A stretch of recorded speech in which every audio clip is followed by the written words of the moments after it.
True actions. Following on right principles and methods come true actions. One who is striving to grasp true principles and work with sound methods will soon come to perceive that details of conduct cannot be overlooked, that, indeed, those details are fundamentally distinctive or creative, according to their nature, and are of deep significance and comprehensive importance, and this perception and knowledge of the nature and power of passing actions will gradually open and grow within him as an added vision, a new revelation. As he acquires this insight, his progress will be more rapid, his pathway in life more sure, his days more serene and peaceful. In all things, he will go the true and direct way, unswayed and untroubled by the external forces that play around and about him. Not that he will be indifferent to the welfare and happiness of those about him, that is quite another thing, but he will be indifferent to their opinions, to their ignorance, to their ungoverned passions. By true actions, indeed, is meant acting rightly towards others, and the right doer knows that his actions, in accordance with truth, are but for the happiness of those about him, and he will do them even though an occasion may arise when someone near to him may advise or implore him to do otherwise. True actions may easily be distinguished from false by all who wish so to distinguish, in order that they may avoid false action and adopt true. As in the material world, we distinguish things by their form, color, size, etc., choosing those things which we require, and putting by those things which are not useful to us. So in the spiritual world of deeds, we can distinguish between those that are bad and those that are good by their nature, their aim, and their effect, and can choose and adopt those that are good and ignore those that are bad. In all forms of progress, avoidance of the bad always precedes acceptance and knowledge of the good. Just as a child at school learns to do its lessons right by having repeatedly pointed out to it how it has done them wrong, if one does not know what is wrong and how to avoid it, how can he know what is right and how to practice it? Bad or untrue, actions are those that spring from a consideration of one's own happiness only, and ignore the happiness of others, that arise in violent disturbances of the mind and unlawful desires, or that call for concealment in order to avoid undesirable complications.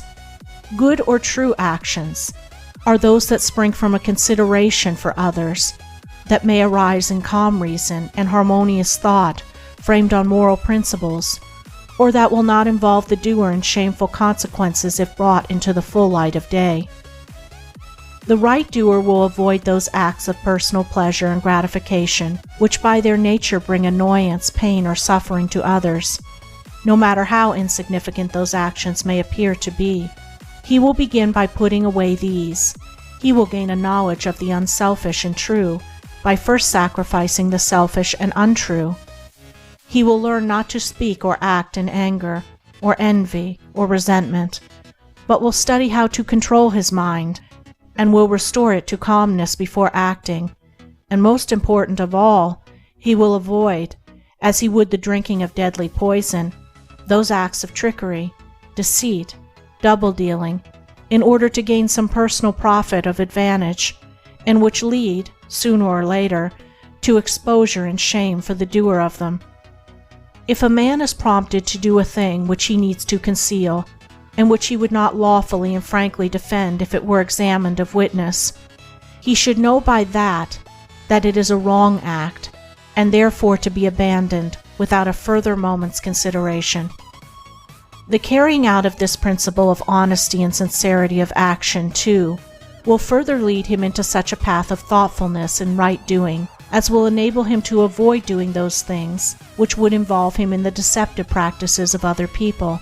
Before signing papers, or entering into verbal or written agreements, or engaging himself to others in any way at their request, particularly if they be strangers, he will first inquire into the nature of the work or undertaking, and so, enlightened, he will know exactly what to do, and will be fully aware of the import of his action. To the right doer, Thoughtlessness is a crime. Thousands of actions done with good intent lead to disastrous consequences because they are acts of thoughtlessness. And it is well said that the way to hell is paved with good intentions. The man of true action is, above all things, thoughtful. Be ye therefore wise as serpents and harmless as doves. The term thoughtlessness covers a wide field in the realm of deeds. It is only by increasing in thoughtfulness that a man can come to understand the nature of actions, and can, thereby, acquire the power of always doing that which is right. It is impossible for a man to be thoughtful and act foolishly. Thoughtfulness embraces wisdom. It is not enough that an action is prompted by a good impulse or intention. It must arise in thoughtful consideration, if it is to be a true action.